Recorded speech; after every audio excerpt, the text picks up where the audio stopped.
তাদের অদম্য সংকল্প ও প্রত্যয়ের মাধ্যমে একটি স্বৈরাচারী ও অগণতান্ত্রিক শাসন ব্যবস্থা থেকে আমাদের মুক্তি এনে দিয়েছে। তাদের এই সংকল্পের মধ্যেই আমাদের দেশের ভবিষ্যৎ নিহিত।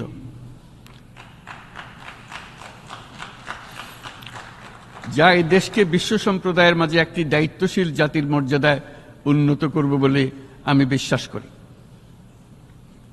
এই গণ আন্দোলন রাজনৈতিক অধিকার ও উন্নয়নের সুবিধাবঞ্চিত বাংলাদেশের আপামর জনসাধারণকে ঐক্যবদ্ধ করেছে।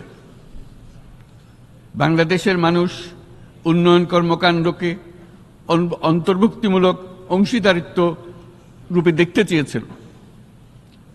আমাদের জনগণ একটা ন্যায্য অন্তর্ভুক্তিমূলক ও কার্যকর গণতন্ত্রের জন্য লড়াই করেছে, যার জন্য আমাদের নতুন প্রজন্ম জীবন উৎসর্গ করেছে। আমাদের এই তরুণীরা যে প্রজ্ঞা, সাহস ও প্রত্যয় দেখিয়েছে তা আমাদের অভিভূত করেছে, সারা বিশ্ববাসীকে অভিভূত করেছে। বন্দুকের গুলি উপেক্ষা করে বুক পেতে দাঁড়িয়ে গিয়েছিল আমাদের এই তরুণরা। অবৈধ রাষ্ট্র ক্ষমতার বিরুদ্ধে প্রবলভাবে সোচ্চার হয়েছিল আমাদের তরুণ তরুণীরা,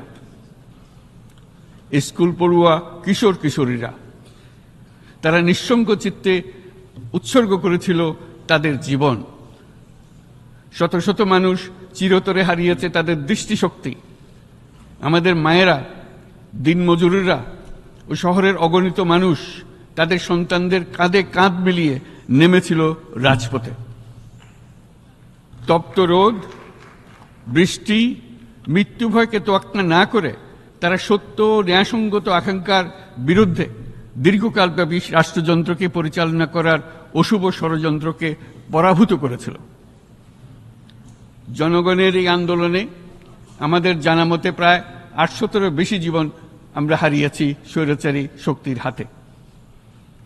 উদারনীতি, বহুত্ববাদ ও ধর্মনিরপেক্ষতার উপর মানুষের গভীর বিশ্বাস থেকেই বাংলাদেশ রাষ্ট্রের অভ্যুদয় হয়েছিল। 1971 সালে যে মূল্যবোধকে বুকে ধারণ করে আমাদের গণমানুষ যুদ্ধ করেছিল, সেই মূল্যবোধকে বহু বছর পরে আবার জেনারেশন জি, যে প্রজন্ম জি, নতুনভাবে আমাদেরকে দেখতে শিখিয়েছে। এরকমটি আমরা